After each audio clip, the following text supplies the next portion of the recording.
Podcast, the film review podcast on the Towercast Network. By cinephiles, for cinephiles. Ladies and gentlemen, Ignore that. we are back. We're here to continue our Directorial Debut series this month. However, Yes, sir. I got a It's couple my of turn. housekeeping things to let me get through this. All right. Let me get, as Austin said, let me get my feet together. First and foremost, the most important thing we got to talk about right now, is one of our own just had a birthday.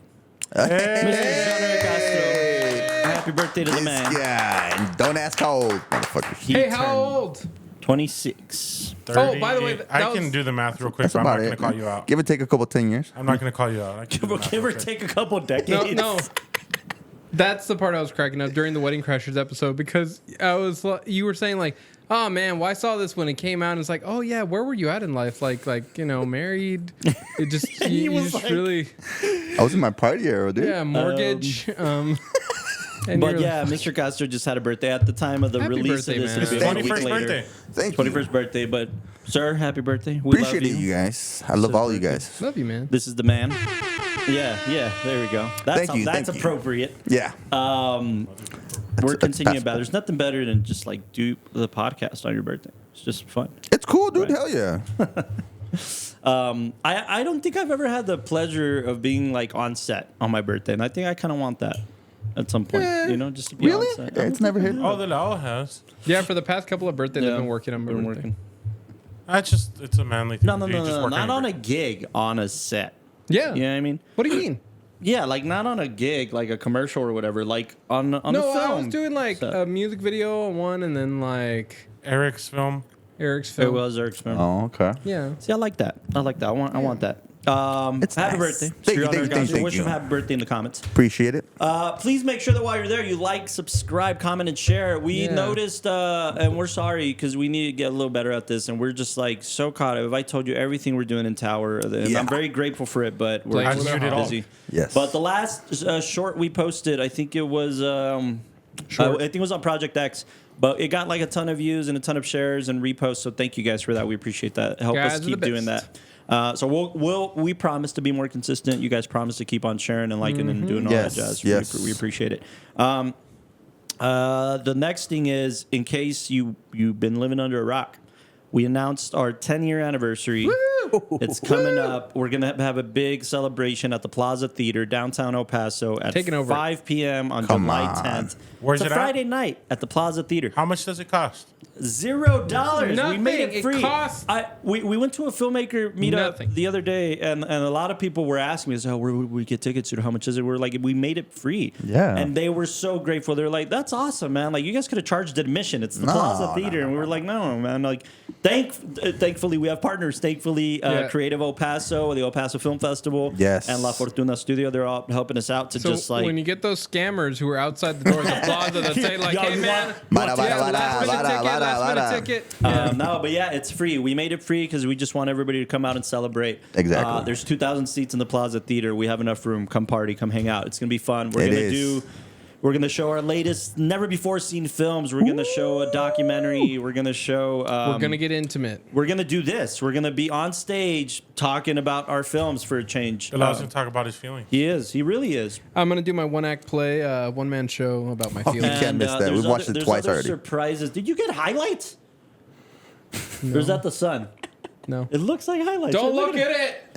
Did you get Don't highlights? look at it. Is that what it is? He's playing around with his hair. Oh, you know, alright, he's, cool. he's flirting with I'm things. sorry that I play with myself I've when seen I'm your the fucking podcast. hair green and pink. You really think I'm gonna be shocked at anything? Wait, did you else? get frosted tips? It was supposed to be blue. It looks like you tried to this get is, frosted. this is blue. no, it was supposed to be blue when it was green. Yeah, I know. I remember very clearly. It was mad green, son. It was. I look like a Cabbage Patch. You look like a melon liqueur. You know.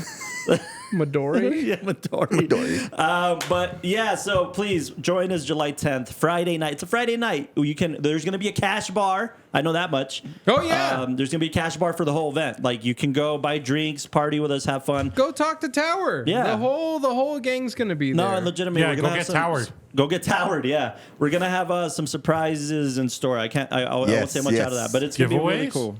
I don't know about that. Maybe We should do giveaway. we should. Maybe we should. Maybe we'll give you away. Yeah. How much for him? If you want me I'm July in your 10th. home, Plaza Theater, help us share. I'm We're going to hungry. be rolling out more things as we get closer to the date, but we're about a month out at this point, which Yeah. is Yeah, wild. holy shit, yeah. So please join us, Plaza Theater, Friday night, July 10th at 5 p.m., and we're just going to have some fun. Come hang with us. If you don't go, I will. That's definitely it. I'm going to introduce everybody in the room. Before I introduce the film, Mr. Ricky Rodriguez, looking like he belongs in this film with that hat and those drumming skills. A fellow writer-director giving us his perspective on cinema, Mr. Rick. I love Rick this Tan. guy. I love this guy. Mr. Austin T. Young, fellow producer and editor, making sure we're sounding good on the ones and twos. Howdy. Howdy, howdy. Howdy. Mr. Jean-Eric Castro, very French for a French-inspired film, Thank you, Jean-Eric Castro, at your service. Thank you. for giving us an acting perspective. Je m'appelle John. Je m'appelle Jean. Jean. Jean. You're like the Adam Sandler. You're Adam Sandlering and just Mr. Michael Delau offering cinematography This perspective. guy right here, man. Stop playing with your hog and write that blog.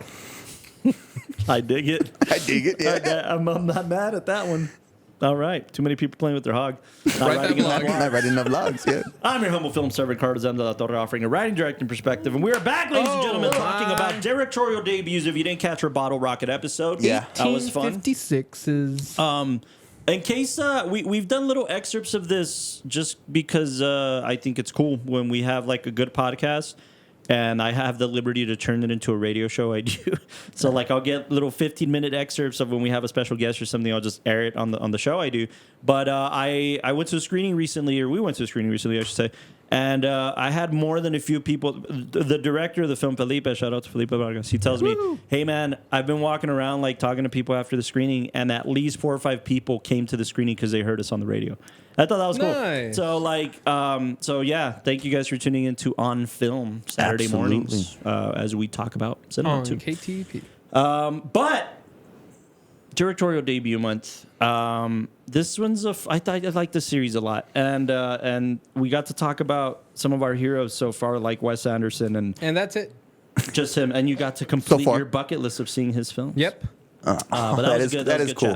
chat. This week we're going to talk about my pick. We're talking about one of my like modern heroes, one of my modern, like quite literally, one of the many reasons why I wanted to make films because of Damien Chazelle. And his directorial debut is Guy and Madeline on a Park Bench, 2009. I remember just being obsessed with La La Land, and I'm still obsessed with La La Land. But What? you don't say. And I remember walking out of the theater. It was only playing. It was Christmas time, and it was only playing at Cielo Vista for a long time. And then it won the Oscars it did and gave Damien Chazelle his first And directing then you Oscar. dragged me, and then you dragged Yeah, and then Sanchez. I must have seen it. I swear I think I counted like I saw it 7 times in the theater. I just loved it so much, and I was We so laughed inspired. and then we cried. We did. You weren't around. I got a memory today that after one of our 48s, we went to my house to watch La La Land, and that's how we celebrated, like Yeah. finishing the Yeah, 48. Yeah, you weren't there that long. Stop trying Stop trying to make fetch So happen. many memories. And it's just Damien Chazelle has been a massive influence on me, and there's a lot of TikToks going around. Like I'm in the cine algorithm, and there's a lot of TikToks of people like guys who are in movie jail, and Damien Chazelle is currently in movie jail because of Babylon. But he's coming out of it. He's doing a thriller next, which is interesting. Yeah, that's to. Well, he's written many of them. So. Yeah, he has. He kind of started out doing ghostwriting jobs for horror films and thrillers, and that's how he got through the door. But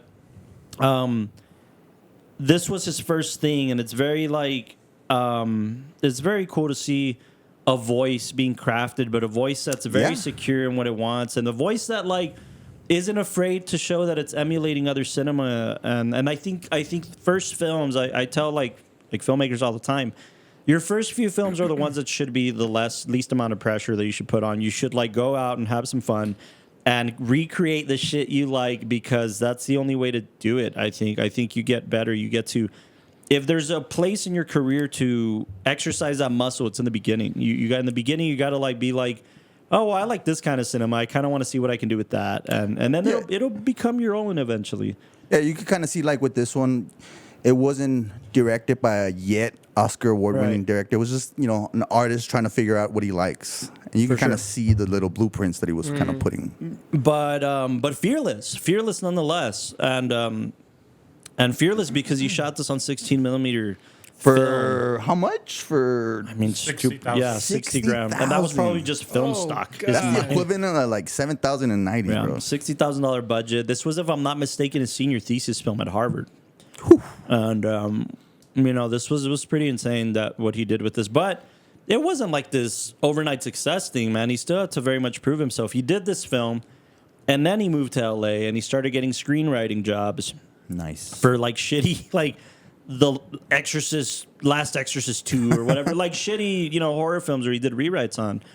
And once he got his foot through the door, he still Exactly. had to make a proof of concept for Whiplash to get investors' confidence on Whiplash. Yeah. You know what I'm saying? And many people think that Whiplash was his first film. It wasn't. It was Guy and Madeline on the park bench. So let's talk about it. Ratings. Where do you want to go?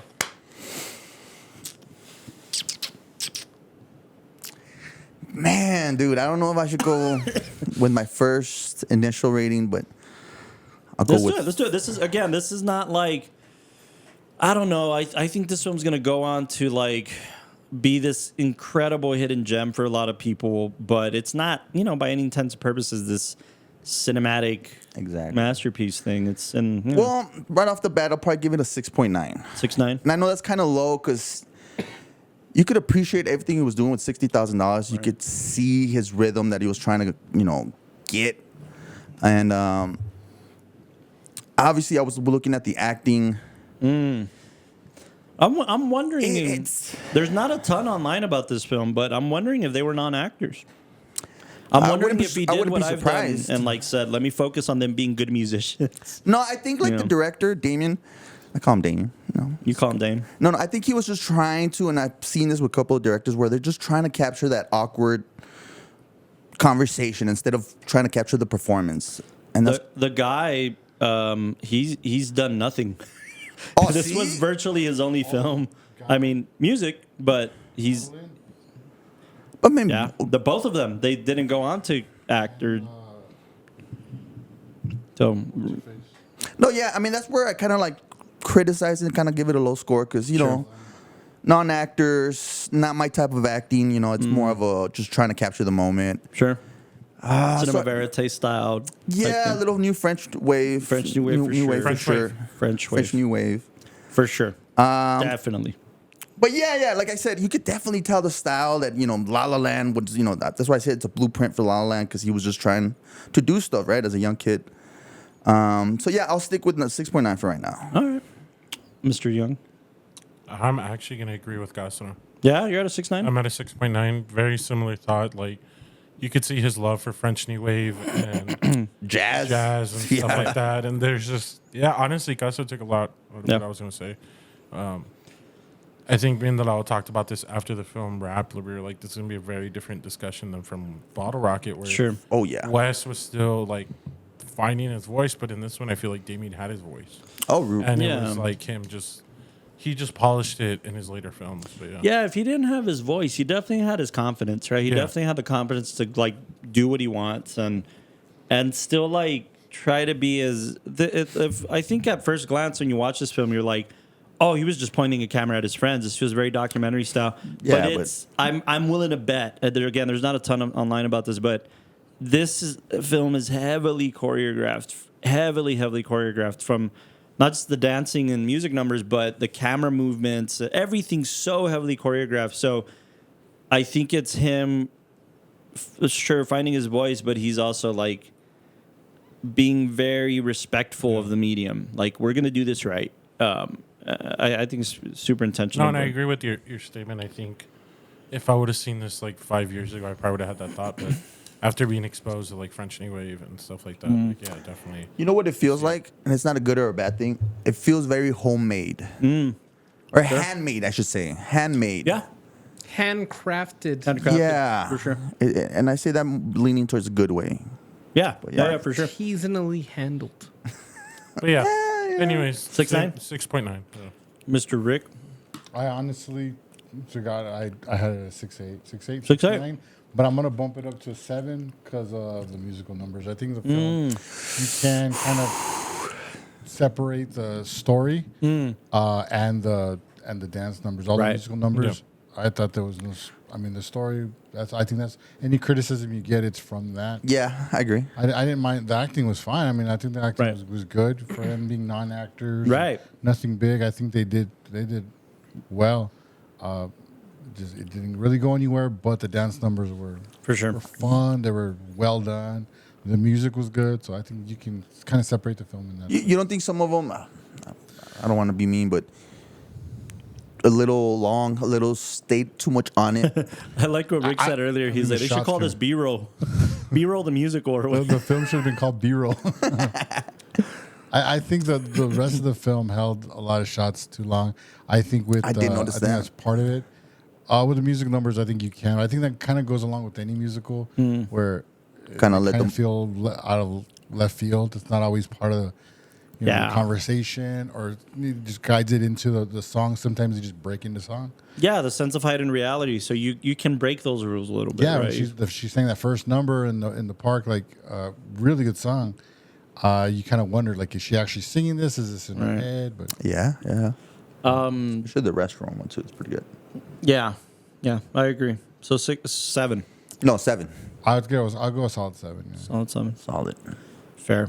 Like a good firm 7. Firm, like, Artisanally handled 7. absolutely Flat 7. 100%. Yeah, I couldn't agree more. I think it's also important to note that for the musical numbers, maybe for both, but especially I'll go with you on the musical numbers just for the sake that, again, remembering that they shot on film. A lot of this action you don't want to break. A lot of this action you want to get in the camera. Oh, that is. You know, that does go into that. that's Yeah. you know, a lot of the sloppier, even like little gestures that they hit, or they miss a beat, or they miss a footing. It's part of its charm, but Yeah, they yeah, shot yeah. on film. You know, that's. I don't know if you forgive it for it, but you respect it that they continued the action in the musicals, and I Respectable, think yeah. they looked really good. So I'll agree there for sure. 7. The law. What's the right answer? He's thinking. He's like the thinker. He's like I was about to I've say that. been to the West Andes. I love it. Ever since he got his highlights, he's been a lot deeper. for sure. I've seen a Mormon. I You seen a Mormon? know this world. A single Mormon? I'm confident been you to can say Utah, I have can you? see in this world. You got a Utah to soak, don't you? With absolute confidence, single Mormon. I will rate this film an 8.2. I respect that. Okay. You There's respected the nothing else 7, to but then you say. respect an 8.2. Yeah, it's a better score. He's respecting, aren't Yeah, you? yeah. Very not a respectable game. guy. Full mood. No, not a I game. want to give it a higher score. I want to give it an 8.2. Just because there's films that I think the indicator of like a good film or a bad film is a film that wants to make you feel anything and doesn't get there. I think that's kind of like where you start delving into the realm of bad films. Yeah. But then the upswing is when a bad film wants to make you feel something, but it makes you feel something else entirely, but very strongly, where you get a Sharknado situation where it ends up being really funny. Didn't mean that. I think this one knew what it wanted you to feel. I feel like there's so much intentionality in every single nook and cranny, and I feel Yes. like there's a difference between a film I'd rate like a 7 that things happened, but they didn't really care about it, and this one where it's like, oh no, I feel like I'm as an audience member, you're taken care of, and I feel like, like that. where we say they take inspiration from the French New Wave, more than inspiration, I think they took lessons. Like, how do we effectively jump through time? How do we play these little hoops and ladders? And to have these cuts where we are not going chronologically, traditionally. We're not going to go from like, okay, he's going to go and talk to his friend. And then his friend's like, hey, man, I've noticed you've been real down lately. What's going on? No, we're going to start with music playing. And then while music's playing, we're already going to hear the conversation start. And we're not going to know who he's talking to or what's going on.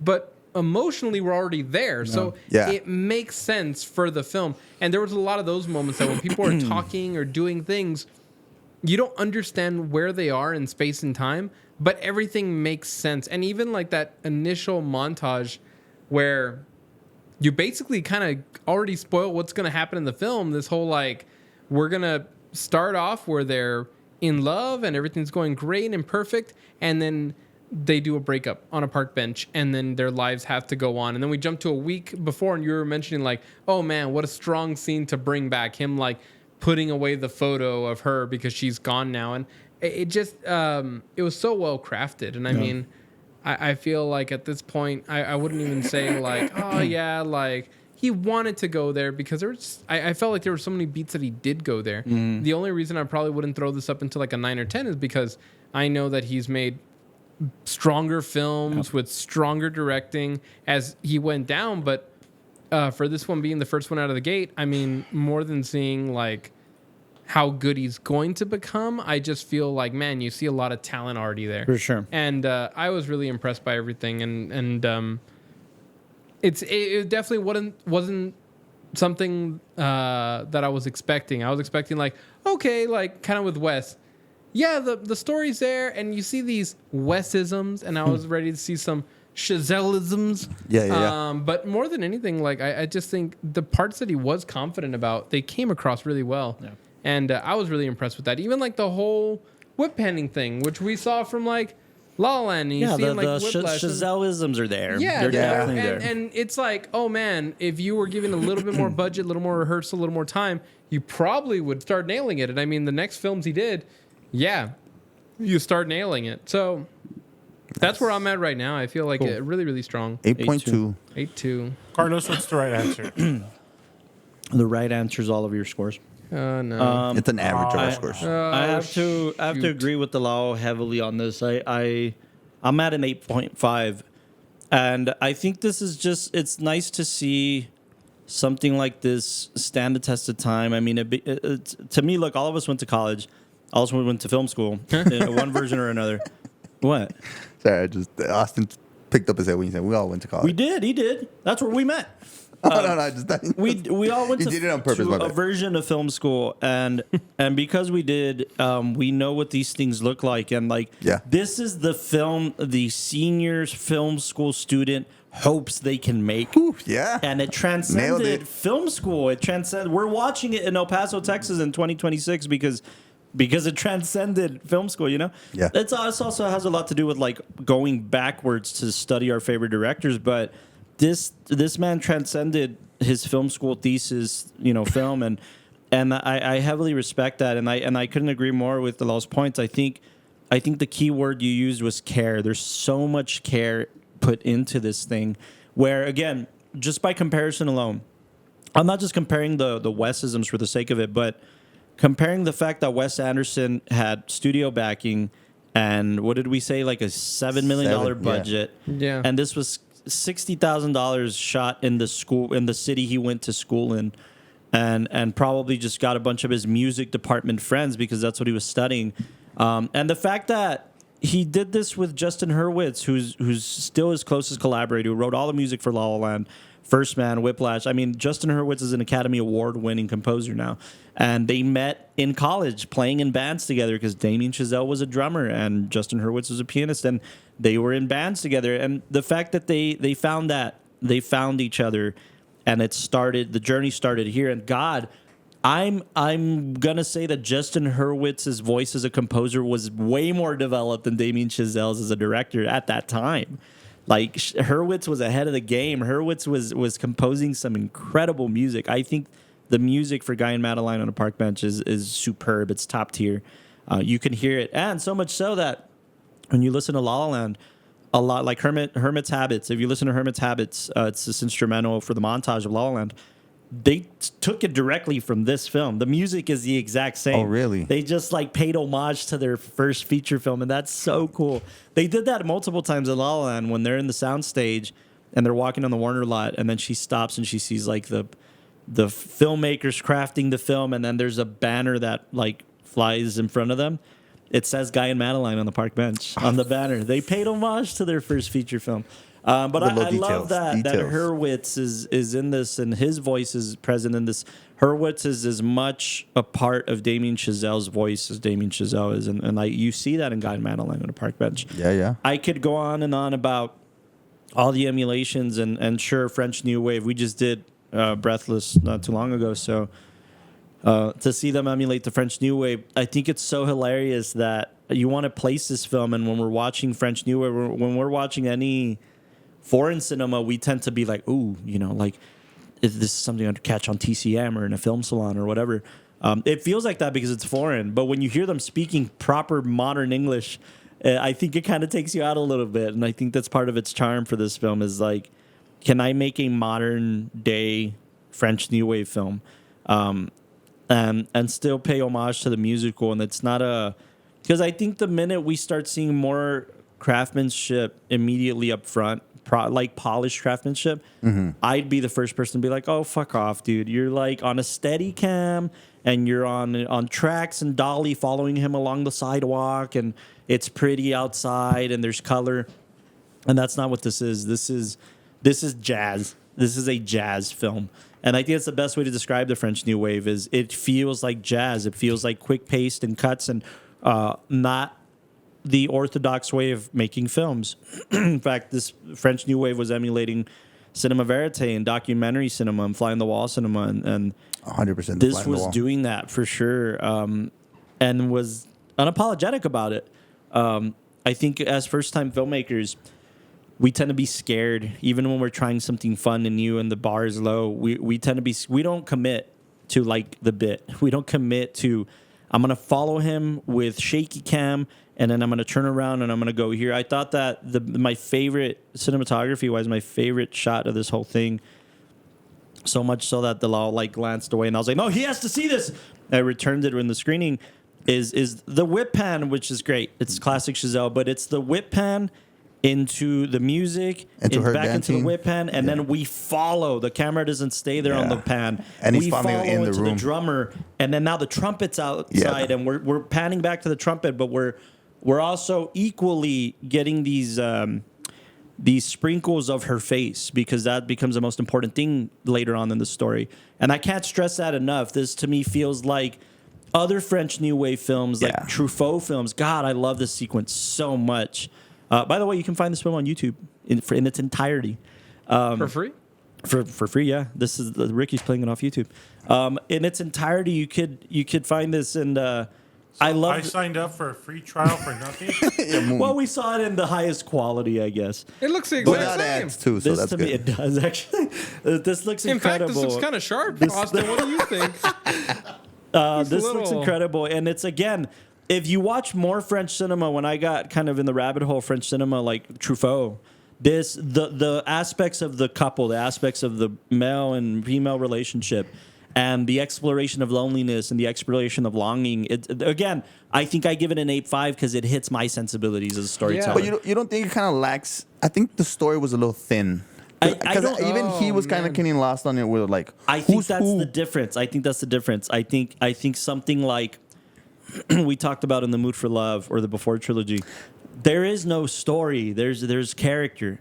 We're exploring each of a day in their lives. Like, I think I was getting a little bit confused, but at a certain point in time, you're like, oh, okay, I can see it better, because it shows you naturally how much now we'll use color as a way to recognize people and all that, and like the minutia in somebody's like facial features feels off. And I mean, I also think it was kind of used cleverly that like even that guy that got her the cookies that we all said like, oh man, we'd give Right. that guy. Well, it's that obvious nod towards like, oh, she's maybe trying to replace him by getting this guy who feels similar but really isn't, but she doesn't want that yet, and then she doesn't know how to say it, and she leaves. And then even when you look at him, he tries to do things that used to bring up those positive cutesy feelings before, and it just wouldn't work with her, and he's getting expressions that are completely different. And then you see the two later on that you see her so attentive, and the other one just being like, how do I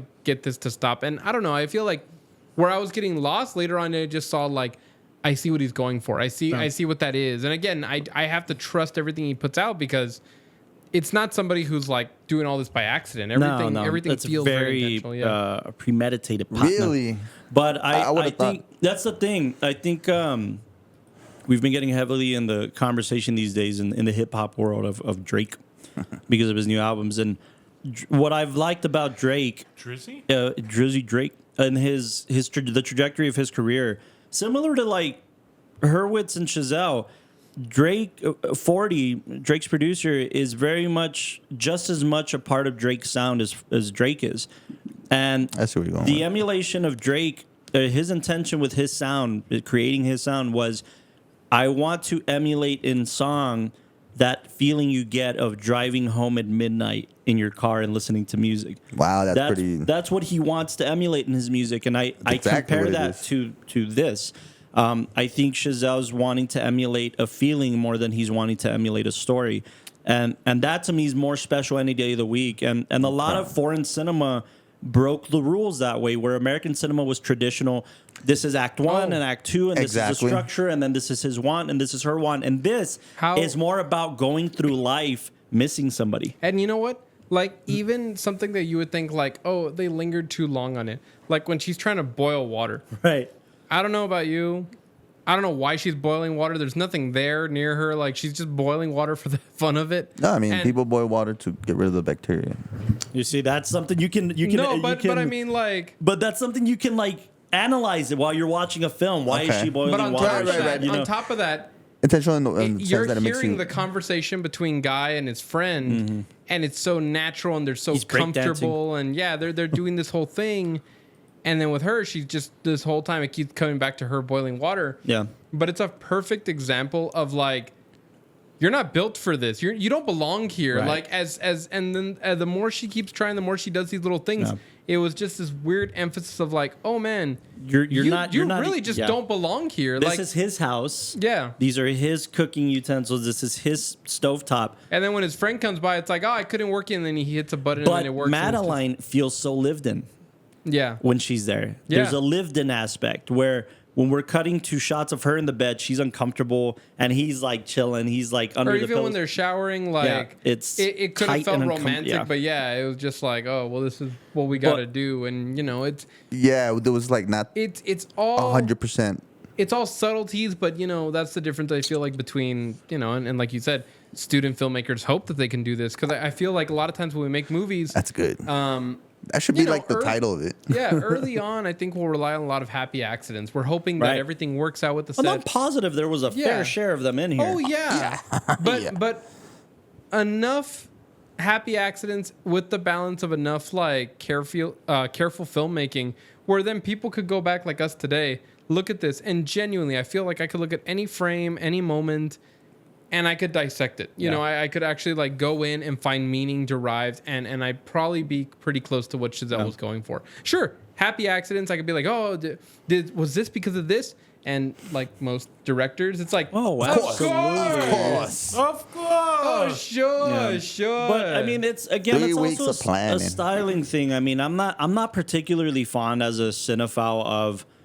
We're particularly romantic about a lot of documentary cinema or cinema verite. I'm not the biggest fan of that, but boy, when I get those tactics in a narrative film, and it feels lived in, it feels like a home movie. It feels like again, it's so hard. It's so hard to capture emotionality in cinema, and it's so hard to capture specifically. I think that's been my biggest challenge as a filmmaker. I want to capture that feeling of longing. It's so hard to capture that. It's so hard to capture living. Listen, we'll cover it at this point, at some point on this podcast. I know we will. I'll make sure of it. Maybe like episode 199 or something. We'll like right before 200th. The Sight and Sound poll released their top films of directors and critics, and the directors list. I think it made the critics list too, like top 10. But directors list, it's Jean Feldman, Apartment 1923 or something. It's an address. And this is a 4-hour French film of a woman doing her daily routine, and it's highly regarded from directors we love that voted on this poll. Exclusively directors, by the way, exclusively your Nolans, your Scorseses, your Wes Andersons. They all vote in this poll. They deemed that 4-hour day in the life of a woman film the best film of all time. So I think there's something to that. Have you I watched think, it? I haven't seen it yet. I bought it so that we could watch it, but I do want to cover it on the podcast. My point with that is that the French invented cinema. Fuck us. You know, they do it well. They always did it well. But there's something to analyzing, seeing through the window, seeing into the window of somebody's life, and boy, if you can communicate emotionally why they're boiling water, why they fold their napkins a certain way, why they wipe their table a certain way. Yeah. There's something so inherently cinematic and beautiful about that you can't help but connect to it as human beings. And I don't know why the film school moment of having these two characters, Guy and Madeline, get to New York and walking on opposite sides of the road. That's such a film school thing. They're gonna bump into each other. Just watch. It's coming. It's leading up to this. It's such a film school kid thing to do. But I wanted that to happen. Yeah. But again, it's also like it's also hard not to make Serendipity cheesy. Serendipity so cheesy in cinema because it's overdone. The classics, Sleepless in Seattle, and she's at the top of the tower. Whatever. It's so you can get cheesy so fast, and he didn't. And it's so hard to capture that emotion. Well, I don't know if I like the ending. I think it's a filmmaker little, ending. No, I think it's a little too open-ended. Like it's great. I know. I love that. I'm typically. But you know what? I'm for those, but The reason it's even better being open-ended is because if you look at like the dialogue that they had, we could have gotten a much clearer answer sooner from both of them. But no, it was like I was yelling at the screen like, yeah, it was kind of like her being like, well, I gotta go, and him being like, let me play you a song. Yeah, I got a lot of women waiting for me.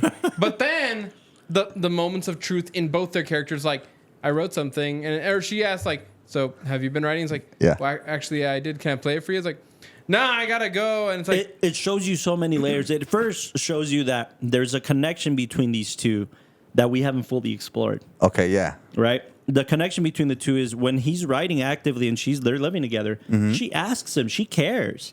She goes to his show. She sits between the drum and the bass, and she sits there. She actually likes being a part of his world.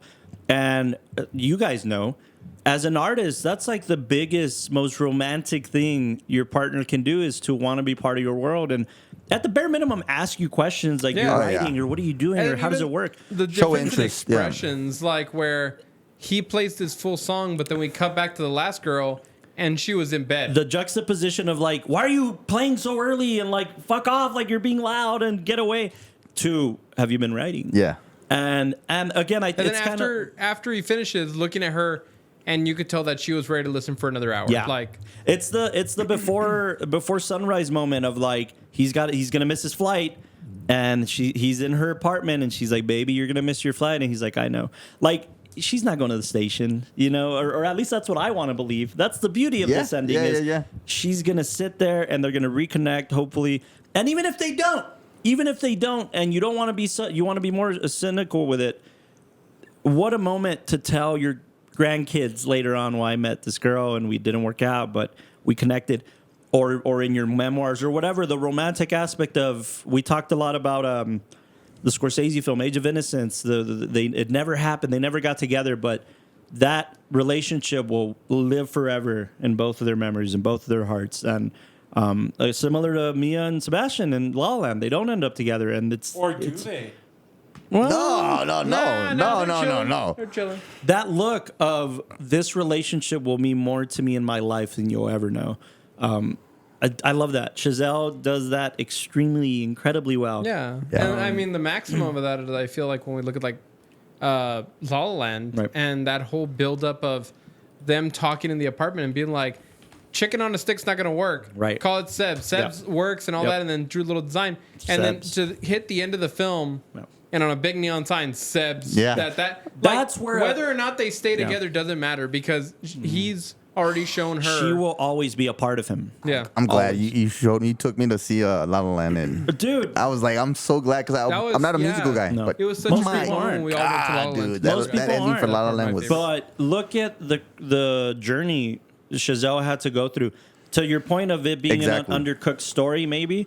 But a blueprint. Very much a blueprint of what his storytelling capabilities can be. And I don't know. I think this is so valuable. This is like, truthfully, we talk about like the Mount Rushmore, the films that we're going to throw into the aliens pit thing that they're going to dig up later. This is not that, but this is very much a museum piece. This is a museum piece. This is when you're walking into the museum and you see the sketch on a napkin that Picasso did before he did this. I love that. And this is a museum piece film, and I value that. I value those time capsule films, Like you said, the imperfections gives it its charms. Yeah, I think so. Yeah. I think a lot of people will prefer a director this young to have a lot more structure Yeah. and not bet on themselves so much. But God, I don't know whether it's fate or not. These films end up getting found later. Like Austin and I a long time ago talked about this because you can't find this film anywhere. They only printed it on DVD once it got distribution eventually down the line. And you can find the DVD version at some point, but this isn't really streaming anywhere. You can find it on YouTube now, but 10 years ago you couldn't. We went crazy looking for this fucking movie, like just trying to watch it. After a long line. And now, like, it's easily accessible. I think the first place we ever found it was on a website called Canopy. And if you went to UTEP, man. you used Canopy in film school. 100%. And Canopy was like this. We'd all share the password because you'd have to pay for it. And Guy and Madeline on the park bench was in Canopy. That was the first place we ever found it. And it was like Austin found it, and I like went crazy. I was like, you found it off a truck like a long time ago, and I went crazy. I watched it immediately. I think I watched it over the pandemic actually. And fuck, man, this film to me is really special. And what's cool about this film is I don't think about it. I don't think, oh, this is such a great film and I need to revisit it. But when I'm forced to revisit it, gosh, I'm so grateful that this film exists. It's one of those things for me where never will put it on the top 10, top 50 even maybe. But I'm so happy this movie exists. It makes me so happy that this film made it through the hell that is pre-production and production, and got distributed and all that kind of stuff. So True. I love it. I love that for Chazelle.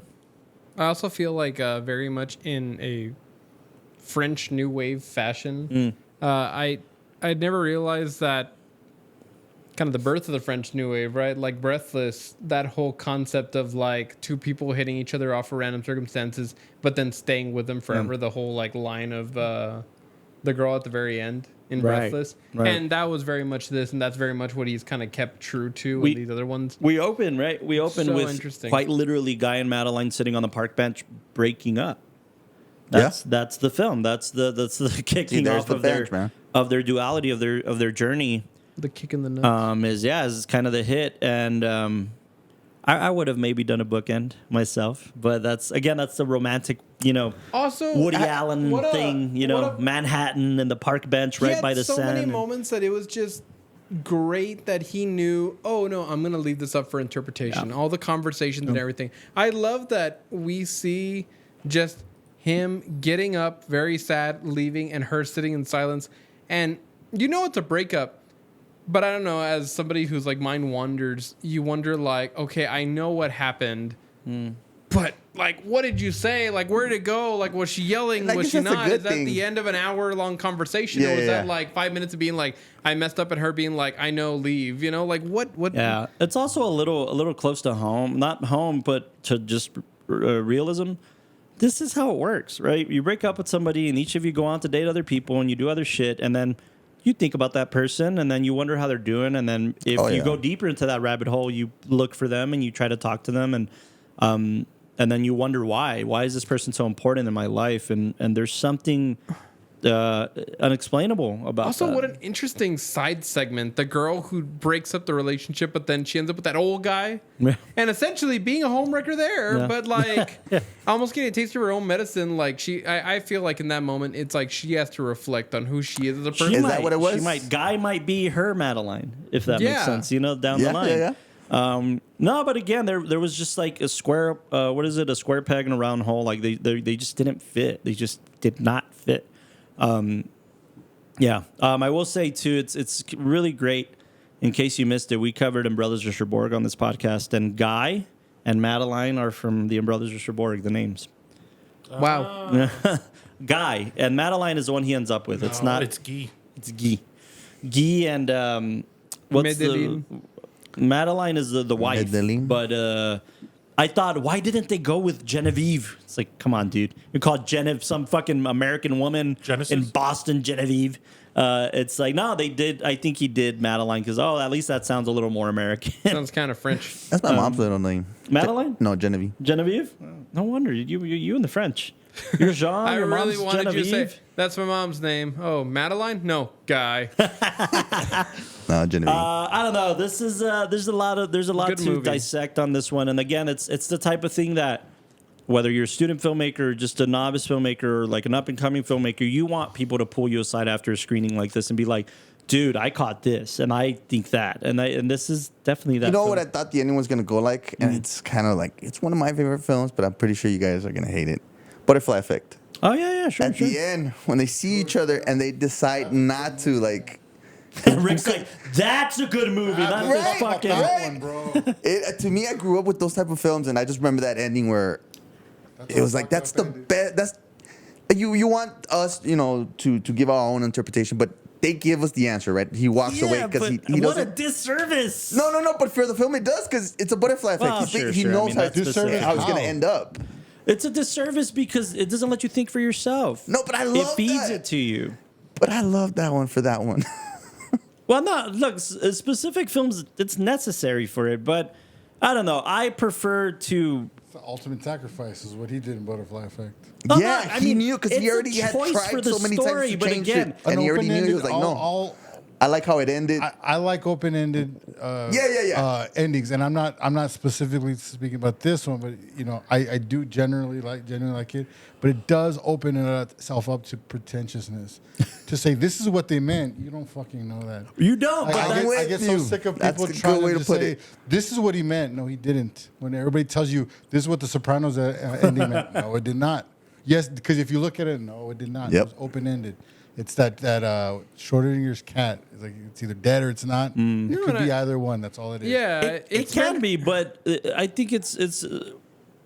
I don't know about it's meant for the romantic and the cynic, right? Yeah, Like, yeah, for sure. Right. For sure. It's definitely meant for the romantic and the cynic. But I also think it allows you to process that a little more. It's the same thing with a good book or anything. Anybody's going to get their own version out of it for a million different reasons. For where you're at in your life at that moment, or where you're at in your life while you're watching Damien Chazelle's That's a Diamond. huge, for sure. I think it has a lot to do with that. But I think the intention from the filmmaker, I think it's less about pretentiousness and more about creating a piece of art that you take ownership of, as opposed to the butterfly effect, which is meant to do its effect. It's meant to give you the from soup to nuts. This is your beginning, your middle, and your end, and you're gonna go off and talk to But everybody at the about same it. time, as a writer, it shows more talent in you to say, this is how I ended it. So you can be like, wow, that was awesome. As opposed to, what do you think happened? You could be Your job, definitive. homie. You could be tell me what definitive. happened. You could be definitive. Well, Clip but that. that's also like catering to your audience, right? This isn't a film that's going to screen in 3,000 screens across the nation. This is a Angelica Film Center film. Right. This is an art house film. I- and what happens after art house screenings? You walk out with your friends and be like, what do you think? Like, how do you feel? I will say this, and it's a film that we did, just passing through. Right. We did Oh, that's perfect. like when making that film, the whole thing is that this guy keeps going through a door and he's reliving these different situations. And I think you wrote down multiple endings, so we filmed multiple endings. But then, like, one ending was that they're both. I forgot about that. I forgot about the multiple endings. There's one ending where they're on. Each partner is on both sides of the door, Right. And they choose to does he open it? And do they totally don't? forgot They about both that. walk away, and then one is just the guy's left by himself, and another one is like, he goes through the door and they like almost like restart the relationship, Yeah. and I think we saw like what it could be like. We don't know what's gonna happen next, and then I think during the edit it was like, nah, it doesn't feel that strong, but like him walking away, like lesson learned, that felt stronger, and I would like to argue that in a lot of these situations, maybe the script is like, oh, well, if you want to go on the cynic side, it got shitty, and they just have to kind of live with it. And it's like the They French, never see each other again. It's like Umbrella Cherbourg, like, hey, well, my life went a different way, and I kind of hate you because you didn't even wait for me, and now we're just gonna go on our ways. And then there's other films like this where it's like, oh, okay, maybe being a cynic's not the best, and being too romantic's too on the nose. Yeah. I Just also want. I also. leave. At the same time, I think you guys, not in a bad way, but I think you guys are giving it too much credit. Not 100%. I think you guys are half right about everything. About, the whole thing about her being comforted. It's absolutely true. She is sitting in the middle of the entire show while Elena. But at the same time, didn't he meet Elena at one of his little gigs? So Yeah, but there was never and it does show that she doesn't. But for every scene that shows that she can't work the stove while him and his friend are outside, she's also face down in his bed. She's also showering with him. That shows, even though it's not romantic, it shows nothing but comfortability. But the fact, and then if you he get to wanted to push it, maybe he wanted to be like, hey, let's shower together, and she'd be like, no, I'm a little private. That'll show a little bit more like she's still not comfortable with him. Well, There's nothing but you see comfortability. his side entirely when he's having the conversation with his friends. Yeah, when they ask him, like, have you He's slept like, with her? you guys are 3 months in. How do you feel? And he's like, she's cool, whatever. Like, there's no twinkle in his eye. There's no but he left connection. Madeline for this girl after 3 months. It's the exact same. What I'm saying is that there's nothing to show that this was the love of his life. No, it's not like there was scenes about them, connecting, something that can kind of show the two ends of it, where you remember the beginning of the film, him laughing with Madeline about things, and then he presents them to Elena and she doesn't laugh. So you're like, she doesn't get him the way. You don't get any of that. There's no. Oh, you do. I'd argue that you do. And by the way, I think that, like, personally, as an observer, as a cinephile, as whatever you want, I'd rather be half right about every film. I'd rather kind of have my own interpretation of it. I'd rather not know the other side of the coin, because don't we argue left and right, not just on this podcast, but just as cinephiles, that we watch a film and we're so tired of the same fucking ending, or we're so tired of them repeating this, that, and the third. Right. I think that by doing this, you're not being a lazy writer. I think you're empowering the audience to make up your own ending. At to the same get to time, your you point. can't present any ending as a fact. You can kind of think of it like, well, I like to think of it as opposed to, isn't he a genius? This is what he meant. Like, no, he didn't. He needs to give you something. And that's what I'm saying is, like, what was the film that we did where it had to do with the phone call? The whole time waiting for a phone call. She's making a decision what she's going to do. And that's how the film ends, where the phone rings and she picks it up and you're like, oh, and then it cuts. We don't know if she... Oh, which one? Which one? Which one are we talking about? Which one? I know which one. The part, it sounds familiar. The one with the fan shot that it's like spinning around and he's like talking to her over the phone because of a Facebook notification, right? That one? Can't remember. Something that she's having to make a decision and she's about to receive a phone call. It was actually more recent. Oh, no. Somebody wrote it. We haven't made it. We read a script. I've heard something like It that. was I one of don't the know. micros, wasn't it? Wasn't it one of the micros or one recent? Not the micros. It was before that. But anyway, It's not at the one least- about the guy and the girl talking No, on no, the no. bed? No. It's I know what he's talking about. It's It's one of the micros? no. I think it might be from the, but no, I know. Anyway, Yeah. that one led us to where the whole story revolved around she's gonna get a phone call and she has to make a decision for left or right. Oh, duh. You'll see it on July 10th. It's changing midstream. Oh. There it is. That's good, though. That's good. Changing midstream. But yeah, at least that lends itself to where the whole story's revolving around that, and then so when it ends, You like MacGuffins, Rick. whatever it The ends, difference you're between like, us is you like MacGuffins. This You land- like. all it ended with was a look, and then it cuts. Oh Dude, my that god! look. She didn't do anything. Why people? That- You two are on the I'm same with page. you. I'm with you. always. I'm with You you. talk about comfort. You talk about this love of the life, but she was trying to push him out at the end. It's not like she wanted him there. Dude, but that's heavily interpretive. Look, when you hear the phrase, that's a cliche. Also, that a picture is worth 1,000 words. A look is worth 1,000,000. Yes, but I think it also lends you kind of like what you like. It's Yeah, well, of course, this is all subjective. If it's not Damien Chazelle, Oscar-winning La La Land Yeah. and Whiplash, if it's Damien Chazelle, that film student you met at UTEP, then you're probably judging this a lot harsher. It was I good. think- it was pretty good. I saw it as opposed Yeah, to. I think Wow. if I'm in film school with this director who I don't know, I think personally, again, sensibilities, what you like. Mm-hmm. I think I'm like walking away like, motherfucker, I want to do that. Like he did something I wanted to do. I maybe agree with Rick to the point that, like, if we went to school with this guy and he came out with this film, and even if he told You'd us, call like, him a pretentious fuck. You'd be yeah, like, no, Yeah, like probably. I think at the time, like, if he See? came and like shot this for 60,000, we're like, nah, you could have Come done more on, 60,000. man. At But least even so, like I think even when we see student films or friends films or films for people we don't really, I think it mesh had enough well time to with. breathe. I think you guys do a great job of saying, look, all this aside, this is the stuff he did well, or he made a good film, or nah, he's still a douchebag. We're kind of saying that whatever now. it is. We're kind of saying that now, that it has its faults, very much so. For but sure. It's rough around the edges, for sure. But even the rough around the edges, I think the points we're arguing is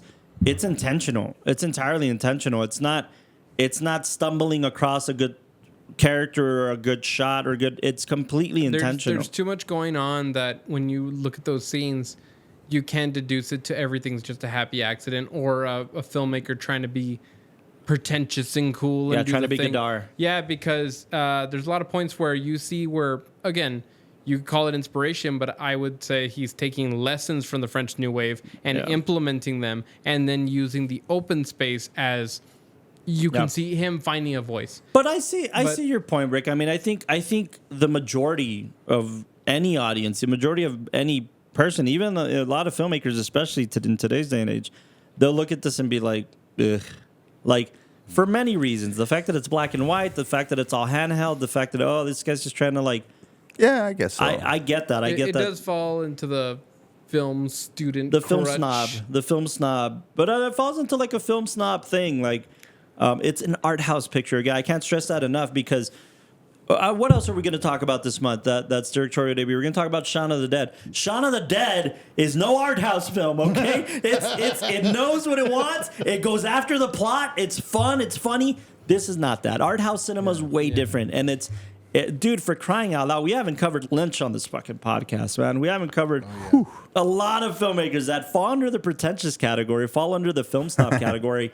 But boy, are they interpretive. Boy, are they like leave you to figure it out.